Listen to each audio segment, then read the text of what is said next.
할렐루야. 우리 좌우 옆 사람과 인사하기 전에 우리 한번 웃으면서 자기 얼굴 푸시고 무거운 짐들 다 내려놓고 좌우 옆 사람과 함께 인사하도록 하겠습니다. 오늘 이 밤에 주님께서 함께 하십니다.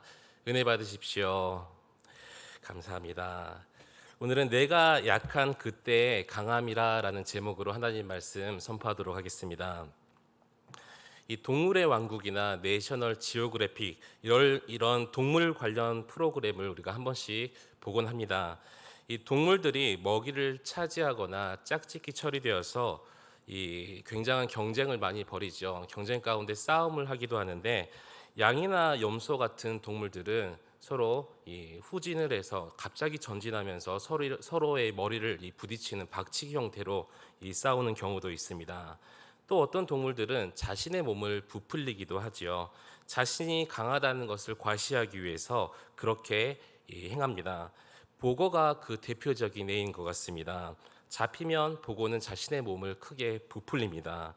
그런데 자신의 몸을 부풀려서 위협속에서 벗어나려고 하지만 제가 잡은 보고는 제가 보기에는 귀엽기만 했었습니다. 개구리 중에도 마찬가지죠. 사람에게 잡히면 몸을 크게 부풀립니다.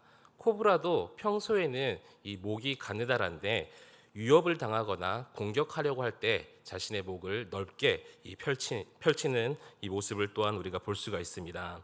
그런데 그런 모습들을 보면서 이 사람과 참 비슷하다라는 생각을 했었습니다. 생존 경쟁에 살아남기 위해서 약하게 보이지 않으려고 사람들이 무척 애를 쓴다는 것이죠. 강한 자만 인정해주는 세상이기 때문에 어떻게든 스스로 강해지려고 또 조금 모자라면 약한 모습을 감추고 강하게 보이려고 굉장히 애를 쓰는 것이 우리들의 모습이라는 것입니다. 그래야 남들에게 강한 인상을 심어주어서 남들 위에 설 수 있고 또한 자신의 약점을 감출 수 있기 때문이죠. 하지만 그런 모습들을 남들이 모르는 것은 아닙니다. 그렇게 할수록 사실은 더욱 우스운 꼴을 보이게 된다는 것이죠. 동물들 한번 보시기 바랍니다. 자기의 원래 모습보다 몸집을 더 그렇게 부풀리고 크게 만드는 모습을 보면 여러분은 무섭다는 생각이 드십니까? 오히려 우습다는 생각이 더 들고는 하지요. 정말 우스운 모습입니다. 사람도 그렇다는 것입니다. 원래 약하면서 그것은 어떻게 그 약함을 가리고 어떻게든 강하게 보이려고 애쓰는 모습을 보면 때로는 애처로운 모습까지 그런 생각까지 들기도 합니다. 그래서 우리가 살고 있는 이 시대는 잘난 게 없으면 잘난 체라도 해야 되는 세상이고요. 아는 게 없으면 아는 체라도 해야만 합니다. 힘이 약하면 강한 척 하느니라고 한쪽에는 호랑이, 한쪽에는 용문신을 새기면서 위협적으로 보여야 되는 이 시대라는 것이죠. 그래서 어떤 운전자는 팔에 이 문신을 새기기 좀 무서우니까 이 문신 모양이 새겨져 있는 용이나 뭐 이런 것들이 새겨져 있는 토시를 착용하기도 합니다. 그래서 문신 새긴 이 토시를 착용하고 창문을 열고 한쪽 팔은 창문에 걸치고 한쪽 손은 담배를 불고 한쪽 손은 한 손으로 운전을 하는 이런 모습을 TV나 또 실제로 보신 분도 있을 거라고 생각이 듭니다. 이 사람들은 왜 그렇게 행하냐면요. 이 사람들은 강함의 실제적인 유익을 알고 있기 때문에 대부분의 사람들은 강함에만 관심이 있지 약함에는 관심이 없다는 것이죠. 이 여자분들도 이 말싸움 하러 갈 때 또 어떤 학부모님과 서로 싸울 때 화장을 진하게 하고 가죠. 스모키 화장이라고 하나요? 이렇게 싸울 준비를 다 갖추고 싸우러 나갑니다. 강하게 보이고 싶다는 것이죠. 오히려 어떻게든 연약함을 피하거나 부인하려는 것이 우리들의 모습이라는 것입니다. 왜냐하면 우리가 사는 이 시대, 이 세상도 동물의 세계와 마찬가지로 약육강식의 논리가 이 지배하는 세상을 살아가고 있기 때문에 연약함은 곧 우리의 패배를 의미한다는 것입니다. 그래서 약함이라는 것은 우리 사람들이 좋아하는 단어가 아니라는 것입니다. 그래서 우리가 기도할 때 항상 입술의 연약함에 대해서 고백을 하죠. 우리의 연약함 아시는 주님, 우리에게 힘을 더하여 주시옵소서, 능력을 더하여 주시옵소서, 항상 우리가 이렇게 고백을 합니다. 그런데 그 기도를 들으신 하나님은 다르게 생각하신다는 것이죠. 하나님께서는 우리의 연약함에 대해서 관심이 굉장히 많으십니다. 사실 하나님은 우리의 힘과 우리의 기술 또 재능에 대해서 별 관심이 없으세요. 오히려 우리와는 달리 우리는 관심 있는 것이 똑똑함, 미모, 재능 이런 게 관심이 있는데 하나님께서는 그것에 별로 감동받지 않으신다는 것입니다. 오히려 하나님은 우리가 숨기고 싶어하고 없애고 싶어하는 이런 연약함에 관심이 많으신 분이 바로 우리 하나님 아버지시라는 것입니다. 그래서 오늘 말씀을 통해서 하나님께서 관심 가지시는 우리의 연약함을 발견하고 또 하나님 앞에 그 연약함을 고백함으로써 연약함의 참된 정체를 깨닫는 저와 여러분 되시기를 우리 주님의 이름으로 간절히 축원합니다. 오늘 본문은 연약함에 대해서 우리에게 크게 세 가지로 말씀을 하고 계십니다. 첫 번째로 약함은 우리를 겸손하게 만드시는 하나님의 선물입니다. 따라 하실까요? 약함은 하나님의 선물입니다. 하나님을 믿는 사람이든 믿지 않는 사람이든 모든 사람은 나름대로의 약점을 가지고 있습니다. 종류와 이 정도의 차이는 있지만 약한 부분이 없는 사람은 없는 것이죠. 이러한 약함은 심각한 병이나 장애와 같이 우리 육신의 이 질병으로 나타날 수도 있고요. 또 소극적인 성격이나 우울한 성격, 이렇게 성격으로 나타날 수도 있고, 또 자라나면서 성장하면서 받았던 상처, 이것이 정서적으로 나타날 때도 있습니다.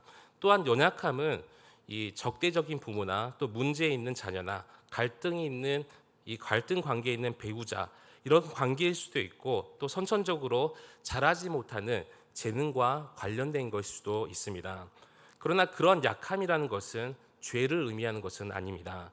약하다고 죄가 있다는 것이 아니라는 것이죠. 다만 나의 삶과 나의 사역에 제한하는 한계가 바로 이 연약함이라는 것인데, 오늘 본문의 사도 바울도 치명적인 약함을 가지고 있었습니다. 우리 이 본문 7절 말씀 함께 읽어보도록 하겠습니다. 여러 계시를 받은 것이 지극히 크므로 너무 자만하지 않게 하시려고 내 육체의 가시 곧 사탄의 사자를 주셨으니 이는 나를 쳐서 너무 자만하지 않게 하려 하심이라. 아멘.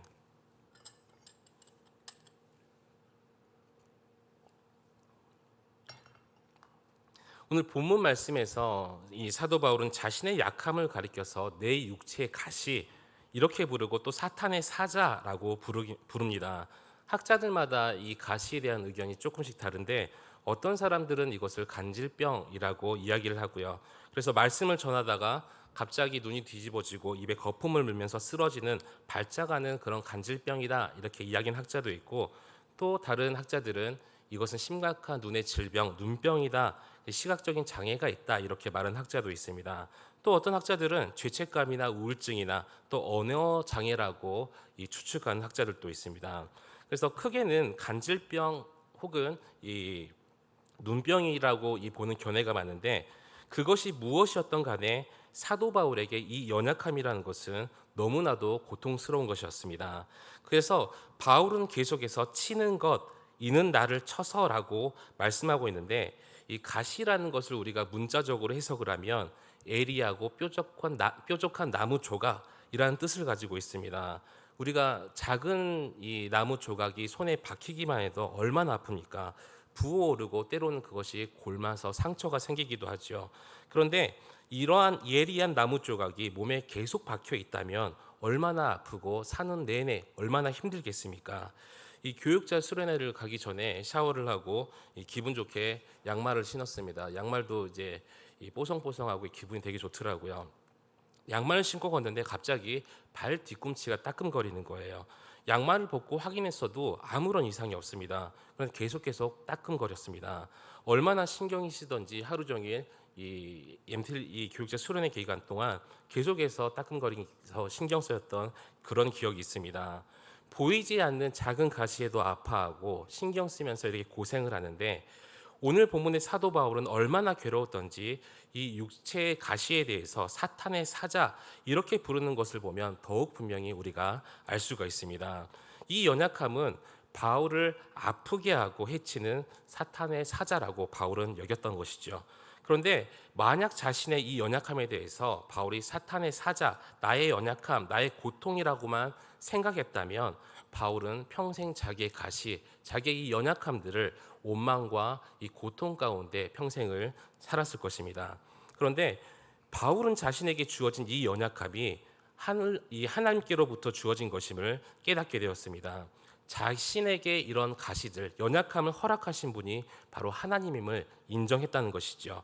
그래서 7절 중간에 보시면 내 육체의 가시 곧 사탄의 사자를 주셨으니 라고 기록되어 있는데, 누가 주셨다고 기록되어 있지요? 하나님. 사실은 이 성경에 하나님이란 단어는 나오지 않습니다. 주어가 나오지 않아도 그것이 바로 하나님임을 우리가 알 수가 있습니다. 그러니까 바울은 자신에게 가시를 주신 분이 가장 선하시고 자기를 너무나도 사랑하시는 하나님임을 바울은 깨닫게 되었다는 것입니다. 그런데 더 놀랍게도 그것은 하나님의 선물이라고 말씀을 하지요. 바울은 이 선물의 목적을 깨닫게 되었습니다. 7절에서 이것을 계속 두 번이나 반복하고 있는데, 앞부분에서는 너무 자만하지 않게 하시려고 이렇게 말씀을 하고, 뒷부분에서는 이는 나를 쳐서 너무 자만하지 않게 하려 하심이라 라고 두 번을 반복을 합니다.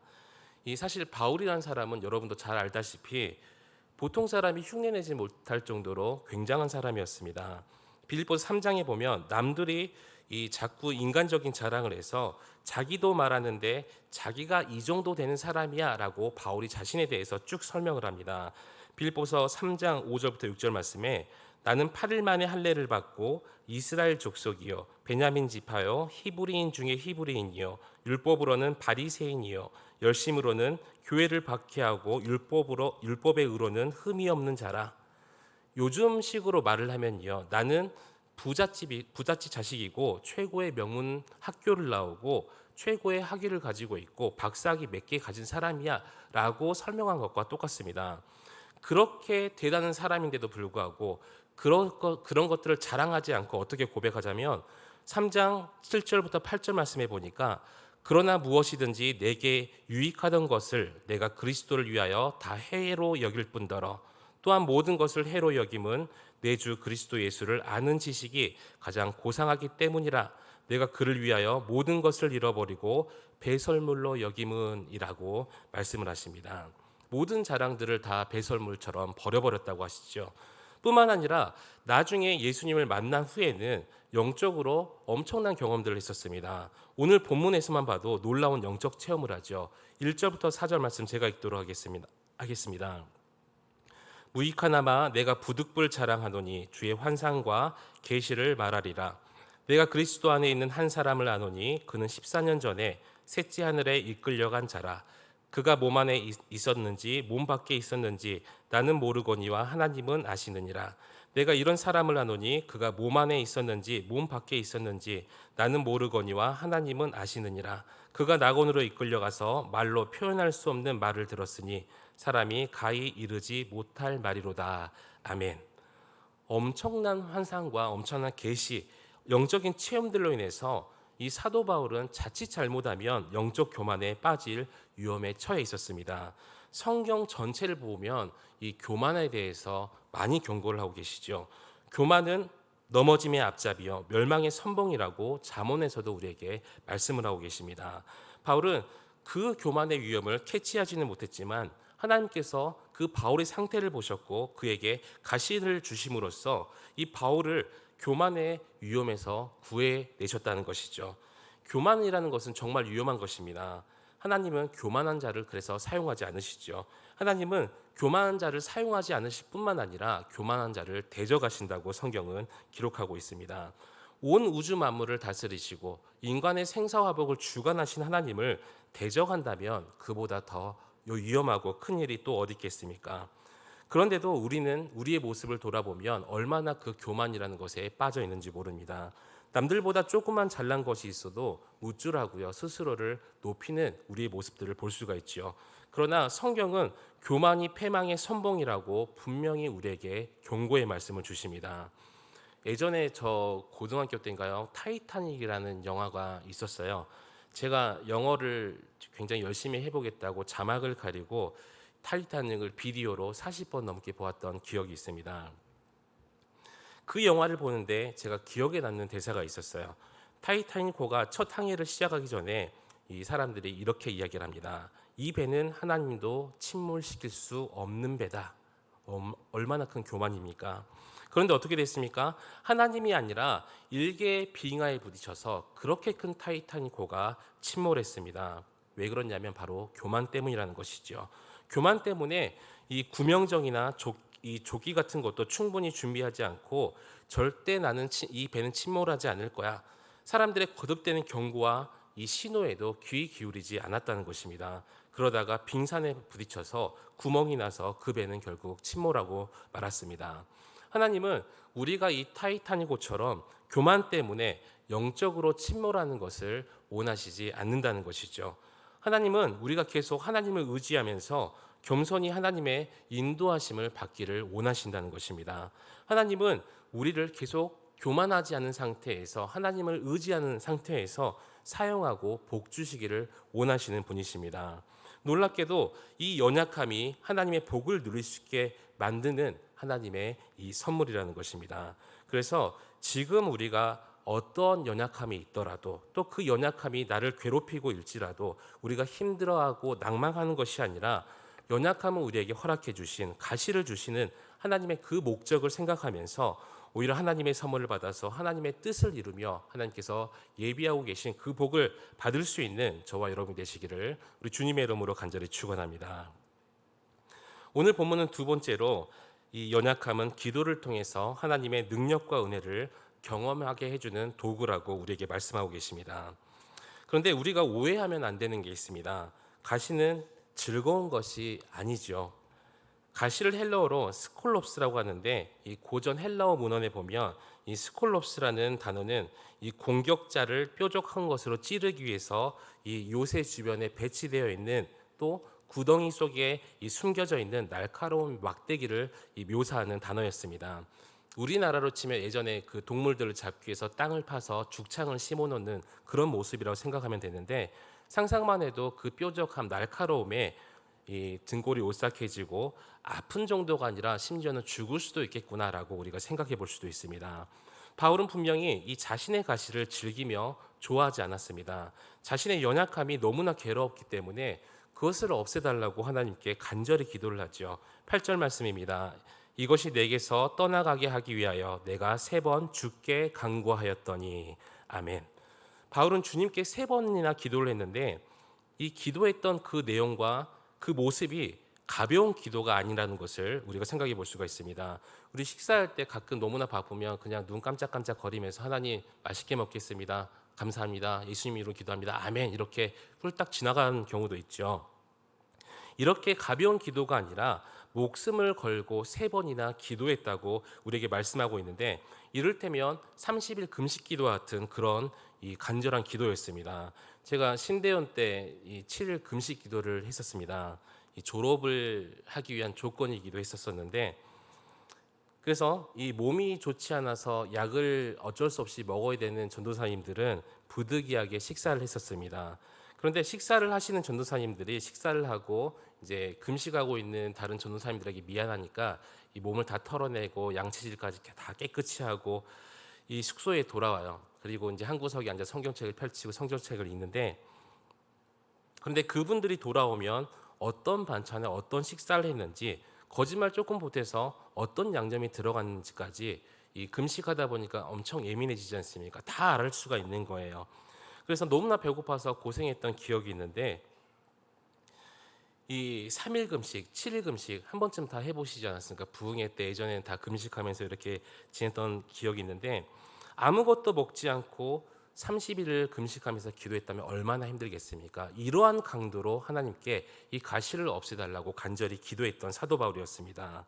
그런데 바울은 이렇게 힘들게 3번이나 가시를 없애달라고 기도하면서 자신의 연약함을 위해서 기도하는 것 이렇게 기도했음에도 불구하고 하나님께서는 바울의 기도를 응답하지 않으셨습니다. 이 9절 말씀 보니까 나에게 이르시기를 내 은혜가 내게 족하도다. 이는 내 능력이 약한 데서 온전하짐이라 하신지라. 그러므로 도리어 크게 기뻐함으로 나의 여러 약한 것들에 대하여 자랑하리니 이는 그리스도의 능력이 내게 머물게 하려 함이라. 아멘. 주님께서 사도 바울의 기도에 어떻게 응답하셨냐면 내 은혜가 내게 족하다. 어떻게 들으면 은혜라는 단어가 들어가니까 하나님께서 이 사도 바울의 기도에 응답하셨구나라고 생각할 수가 있는데 근데 정확한 내용이 뭐냐면 사도 바울의 기도에 대한 하나님의 응답과 답변은 결국은 노라는 것입니다. 안 돼. 거절이라는 것이죠. 하나님, 제 가시를 제거하여 주시옵소서. 하나님, 너무나 고통스러워요. 그렇지만 하나님은 아니야, 안 돼라고 말씀을 하셨습니다. 그래서 바울은 자신의 남은 생애 동안 그 가시를 계속해서 지닌 채 살아가야 됐죠. 죽을 힘을 다해서 3번이나 하나님께 기도했음에도 불구하고 결국 돌아온 답변은 거절이라는 것입니다. 그런데 거절만 있었던 것이 아니라 거절과 동시에 하나님께서는 그 연약함 중에서도 바울에게 은혜가 충만할 것임을 약속하셨습니다. 하나님은 이 가시를 없애줌으로써가 아니라 더 큰 은혜를 바울에게 주심으로써 연약함의 문제를 해결하셨습니다. 바울이 가시 때문에, 이 사탄의 사자 때문에 어려움을 당할 때마다 자신에게 주어진 하나님의 풍성하고 충분한 은혜를 발견하게 될 거라는 것이죠. 사실 하나님께서는 우리가 원하는 것보다, 우리가 기도했던 것보다 더 많이 우리에게 응답해 주십니다. 물론 우리가 그것을 다 알아채지는 못하죠. 모를 때가 더 많이 있습니다. 바울은 이 가시를 없애달라고 구했지만 하나님께서는 바울에게 필요한 그 가시뿐만 아니라, 가시는 제거해 주시지 않았지만 사도 바울이 모르는 그 많은 은혜를 사도 바울에게 부어주셨습니다. 그래서 우리가 당장은 알아채지 못할 수도 있어도 결국은 더 많이 받게 될 것이라는 것이 바로 오늘 본문의 말씀이라는 것이죠. 주님께서는 바울에게 충분한 은혜를 약속하시면서 그 은혜에 대해서 상세하게 설명을 해주십니다. 9절 말씀에 이는 내 능력이 약한 데서 온전하여짐이라. 우리가 약할 때 오히려 주님의 능력이 온전해진다는 것이죠. 10절 말씀입니다. 그러므로 내가 그리스도를 위하여 약한 것들과 능력과 궁핍과 박해와 공고를 기뻐하노니 이는 내가 약한 그때의 강함이라. 아멘. 내가 약한 그때의 강함이라. 이 말이 하나님 나라의 진리를 말씀하고 계십니다. 인간의 능력이 넘칠 때, 나의 능력이 넘칠 때는요, 하나님의 능력이 잘 보이지 않습니다. 하나님을 잘 찾지도 않습니다. 그러나 인간의 능력이 사라질 때, 내 능력이 사라질 때 하나님의 능력이 크게 드러나게 시작되죠. 그런데 우리는 종종 우리가 너무나 약하고 부족해서 하나님의 능력과 역사가 잘 일어나지 않는다고 생각할 때도 있습니다. 돈이 나의 가시가 되어서 하나님 일을 못하겠어요. 건강이 연약해서 하나님 일을 감당하지 못하겠습니다. 나의 가정, 나의 환경, 나의 부모, 나의 자녀, 여러 가지 나의 연약함들을 핑계 삼을 때도 있습니다. 그러나 그 반대입니다. 하나님은 우리가 연약해서가 아니라 우리가 너무나 강하기 때문에 하나님의 능력을 보여주지 않는다는 것이죠. 이에 대해서 아주 좋은 예가 바로 이 모세입니다. 모세는 이집트에서 이 바로 왕이 이 이스라엘 남자아이가 태어나면 다 죽이라고 했었는데 그 부모가 차마 이 모세를 죽이지 못하고 바구니에 담아서 나일강으로 떠나보냈습니다. 그런데 마침 이집트 공주가 발견하고 양자로 삼지요. 그래서 모세는 졸지에 이집트의 왕자가 됩니다. 이 왕자의 이 모세의 삶은 크게 세 단계로 나눠지는데, 첫 40년 동안은 이집트 궁전에서 왕자로서의 삶을 살았었습니다. 40세가 되어서 이제는 자기 백성을 돌볼 마음이 생겼을 때 이 모세에게 부족함이 없고 모세는 강한 사람이었습니다. 최대 강국인 이 이집트의 왕자였었고 용사였었고 최고의 엘리트 교육을 받은 이 사람이었었죠. 그리고 심지어는 자기 백성에 대한 사랑, 열정도 강했던 사람이었습니다. 그러나 그런 그를 하나님께서 사용하지 않으셨습니다. 사용할 수가 없었다는 것이죠. 왜냐하면 너무 자기가 강했기 때문입니다. 그 애굽 사람을 죽이고 나서 광야로 도망가서 40년을 지내고 이 모세가 아주 약해졌을 때 바로 그때 하나님께서 모세를 부르셨던 것입니다. 그리고 그를 사용하셨습니다. 하나님의 능력은 우리의 약함 가운데서 일어난다는 것이죠. 그래서 자신의 재능이나 또 내가 가지고 있는 은사, 또 학벌이나 이런 것들을 의지하면서 나아가는 것이 아니라 이런 것들을 의지하지 말고 하나님 앞에 나의 연약함을 내놓으면서 기도해야 된다는 것입니다. 주님 앞에 무릎 꿇고 은혜를 구해야 됩니다. 솔직히 우리가 잘났으면 또 얼마나 잘났습니까? 우리가 잘해봐야 또 얼마나 잘하겠습니까? 그래서 우리는 우리의 연약함을 주님 앞에 모두 다 내어놓고 주님을 의지하며 기도하며 나아가야 된다는 것입니다. 그때 우리가 기도하면 하나님께서 능력과 은혜를 베푸시고 일하시는 하나님의 모습을 우리가 볼 수가 있습니다. 그래서 오늘 또 간절한 기도를 통해서 내가 약할 때 강함으로 함께 하시는 전능하신 하나님의 능력과 은혜를 경험할 수 있는 저와 여러분이 되시기를 우리 주님의 이름으로 간절히 축원합니다. 세 번째로 오늘 본문은 연약함을 기뻐하고 자랑하라라고 우리에게 말씀하고 계십니다. 좋은 일이 생기면 자랑하고 싶은 것이 사람의 습성이죠. 본능이기도 합니다. 자녀가 최고의 학교에 가게 되면 누구나 다 자랑하지 않겠습니까? 예전에 뭐 시골 같은 데 가면 서울대 합격하면 서울대 누구누구 합격했다라는 플랜카드도 다 걸고 마을 잔치도 있었습니다. 어떤 자녀가 줄넘기 대회에 나가서 금메달을 타왔어요. 자랑하고 싶겠죠. 이 저의 이야기입니다. 금메달을 타왔기 때문에 자랑할 수가 있고 이런 예화를 사용할 수도 있습니다. 그런데 금메달이 아니고 또 수상도 하지 못했다면 저는 이 자리에서 이런 예화도 들지 못했겠죠. 반대로 우리는 할 수만 있다면 우리의 연약함을 숨기고 싶어 합니다.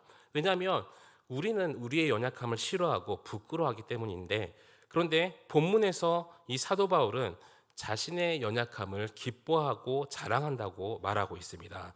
오늘 본문의 9절과 10절 말씀 함께 읽도록 하겠습니다. 시작. 나에게 이르시기를 내 은혜가 내게 족하도다. 이는 내 능력이 약한 데서 온전하여 하신지라. 그러므로 도리어 크게 기뻐함으로 나의 여러 약한 것들을 대하여 자랑하리니 이는 그리스도의 능력이 내게 머물게 하려 함이라. 그러므로 내가 그리스도를 위하여 약한 것들과 능력과 궁핍과 박해와 공고를 기뻐하노니 이는 내가 약한 그때에 강함이라. 아멘. 여러분 한번 나의 가시를 생각해 보시기 바랍니다. 어떤 분들은요, 나의 부모가 부끄러운 분들도 있습니다. 부모가 나의 가시가 되는 경우죠. 나의 아내, 나의 남편이 가시입니다. 나의 남편, 나의 아내가 결혼 전에는 로또인 줄 알고 결혼했어요. 근데 결혼해서 보니까 진짜 로또예요. 왜죠? 안 맞거든요. 아무리 살아봐도 나와는 계속해서 맞질 않습니다. 남편이 내 편인 줄 알았는데 누구 편이에요? 남의 편이죠. 나의 자녀가 부끄럽습니다. 나의 자녀가 가시가 되는 경우입니다. 이런 말이 있죠. 낳을 때는 일촌, 대학 가면 사촌, 군에서 제대하면 팔촌, 장가 가면 사돈의 팔촌, 애 낳으면 동포, 이민 가면 해외 동포, 잘난 아들은 나라의 아들, 돈 잘 버는 아들은 내 친구의 아들, 빚진 아들은 누구의 아들입니까? 내 아들이라는 말도 있습니다. 제가 우스갯소리로 말씀을 드렸지만 육적으로 영적으로 나의 가정의 가시, 나의 환경의 가시들이 분명히 존재합니다. 지금 자신이 부끄러워하는 것, 약하다고 여기는 것들을 한번 생각해 보시기 바랍니다. 그리고 여기서 바울이 약한 것들과 능력과 궁핍과 박해와 공고라고 한 것 대신 거기에다가 자신이 방금 생각했던 약점들을 한번 연약함을 집어넣어 보십시오. 그리고 나서 내가 그리스도를 위하여 이런 나의 약점을, 이런 나의 연약함을 기뻐하노니라고 여러분들은 말씀할 수 있겠습니까? 사실 힘든 일이죠. 그런데 바울은 그렇게 고백했다는 것입니다. 어떻게 그것들이 가능했을까요? 그가 연약함의 유익을 사도 바울은 깨달았기 때문에 바울은 연약함은 더 이상 숨기는 것이 아니고 유익한 거기 때문에 부끄러워야 될 것이 아니라 오히려 자랑이 될 것이라고 깨달았다는 것입니다. 그렇다면 연약함을 자랑한다는 것은 구체적으로 어떤 뜻일까요? 먼저는 연약함을 인정한다는 의미를 가지고 있습니다. 자신의 약함을 부인하거나 무시하거나 숨기거나 위장하는 것이 아니라 자신에게 있는 그 연약함을 현실로 받아들이고 인정하는 것입니다. 그리고 결코 부끄러워하지 아니합니다. 오히려 연약함이 있는데 없는 척하면서 숨기는 것들이 더 부끄러운 일이라는 것이죠. 두 번째로는 연약함을 자랑한다는 것은 연약함에 대해서 감사한다는 뜻입니다. 이것은 쉬운 일은 아니지만 나의 연약함을 하나님께서 나의 연약함을 통해서 능력과 복의 통로로 하나님께서 사용한다는 것입니다. 세 번째는 이 연약함을 자랑한다는 것은 하나님의 능력을 자랑한다는 것입니다. 우리는 점점 자기 자신에 대해 적게 말하고 하나님에 대해서 더 말을 많이 해야 되는 사람들이죠. 우리 삶의 가장 중요한 것은요, 내가 아니라 바로 하나님이라는 것입니다. 그 이유는 바로 우리 삶의 주인이 바로 하나님이시기 때문입니다. 그래서 우리의 주인 되신 하나님께서 스포트라이트라고 하죠. 이 조명을 받아야 되는데 그것이 바로 간증이라고 우리가 부르고요. 하나님께서 내가 해주신 일로 말미암아 내가 연약함이 있음에도 불구하고 그분을 자랑하는 것, 나의 연약함 때문에 하나님이 드러나는 것, 이것이 바로 우리가 해야 될 자세라는 것입니다. 이렇게 우리의 연약함을 자랑할 때 내게 주어진 모욕과 궁핍과 핍박과 여러 이 어려움들을 기뻐할 때 우리는 그리스도의 능력을 실제로 경험할 수가 있게 됩니다. 자신의 연약함을 인정하고 감사하고 또 그것을 나눌 때, 그리고 강하신 주님께 이 연약함들을 맡길 때 우리는 십자가의 죽음이라는 약함을 통해서 이 세상을 구원하신 이 예수 그리스도의 위대한 능력을 또한 경험할 수 있게 된다는 것입니다. 말씀 맺도록 하겠습니다. 닉 부이치치라는 사람을 잘 알고 계실 겁니다. 호주 출신이고요. 나이는 1982년생, 저랑 나이가 똑같습니다. 그런데 이 닉 부이치치는 팔다리가 없이 이 세상에 태어났죠. 잘린 게 아니라 태어날 때부터 이 팔다리가 없었습니다. 얼굴과 몸만 있는 상태였어요. 그런데 이 닉 부이치치는 커가면서 자신이 팔과 다리가 없음에 이 되게 실망하고 좌절하면서 자살을 2번이나 시도했던 사람이었습니다. 이 닉 부이치치가 15세 되던 때에 이 성경을 통해서 하나님께서 자신을 그렇게도 사랑하시고 또 자신의 인생을 내 몸은 비록 이렇더라도 나를 향한 계획을 갖고 있음을 깨닫게 되었습니다. 그 후에 이 닉 부이치는요, 목사님이 되었고요. 전 세계를 돌아다니면서 간증을 하는 등 하나님의 일에 놀랍게 쓰임 받고 있는 사람입니다. 그리고 아름다운 여인을 만나서 결혼도 했고요. 또 자녀들도 낳으면서 행복한 가정을 이루고 살고 있습니다. 이 닉 부이치라는 사람을 통해서 전 세계 수많은 사람들이 힘과 용기를 얻고 하나님의 은혜와 사랑을 경험하고 있습니다. 하나님께서 닉 부이치처럼 팔, 다리 없는 이 사람을 이처럼 위대하게 들었을 수 있다면 우리도 들었을 수 있다는 것이죠. 그처럼 연약한 사람을 그렇게 크게 들어쓰시는데 왜 우리를 사용하지 못하시겠습니까? 결국 약함의 문제가 아니라는 것입니다. 문제는 우리가 얼마나 나의 약함, 나의 가시, 연약함을 인정하며 그 연약함을 하나님께 맡겨드리고 얼마나 주님을 의지하는가에 달려 있다는 것이죠. 얼마나 주님 앞에 겸손히 자신을 드리며 간절하게 기도하는가에 달려 있다는 것입니다. 그래서 자신의 능력과 강함을 자랑하는 것이 아니라 오히려 연약함을 자랑하며 하나님을 높이는 것이 우리의 할 도리라는 것입니다. 그래서 우리가 약할 때 하나님의 강함이 나타난 것을 깨달으시고 내가 약점이라고 생각하는 바로 그것이 하나님의 능력과 또 복의 도구가 될 수 있다는 것을 우리가 깨달아야 될 줄 믿습니다. 복음성가 중에 이런 복음성가가 있어요. 약할 때 강함 대신에, 모두 다 아는 찬송이시죠. 약할 때 강함 대신에 나의 보배가 되신 주 나의 모든 것, 주 안에 있는 보물을 나는 포기할 수 없네. 주 나의 모든 것, 예수 어린 양 존귀한 이름, 예수 어린 양 존귀한 이름. 아멘. 그래서 이 찬양이 단지 우리가 흥얼거리는 그런 찬양의 가사가 되는 것이 아니라 이 찬양의 가사가 이제는 우리의 신앙 고백이 되어서 다가오는 2023년 이제 며칠 남지 않았는데 약할 때 강함 되시는 나의 보배가 되시며 또 오늘 본문 말씀처럼 나의 연약함을 통해서 일하시는 하나님을 전적으로 의지하며 나아가는 저와 여러분 되시기를 우리 주님의 이름으로 간절히 축원합니다. 오늘 다 같이 기도하기 원합니다. 하나님, 우리의 연약함을 잘 아시죠. 하나님, 이것을 원망과 불평만 했었는데 나의 가시로 인해서 힘들어만 했었는데 하나님께서 주신 선물인 줄 믿습니다. 하나님, 나의 연약함을 통하여서 일하여 주시옵시고 나의 연약함을 통해서 하나님의 이름을 높여드리기 원하오니 하나님, 나를 사용하여 주시옵소서. 2023년 가시 때문에 내가 절망하는 것이 아니라 이 반대로 이 가시로 인해서 더욱 기쁨과 감사로 하나님께 나아가는 우리 모두가 되게 해달라고 다 함께 주님의 이름을 한번 부르시고 기도하시겠습니다.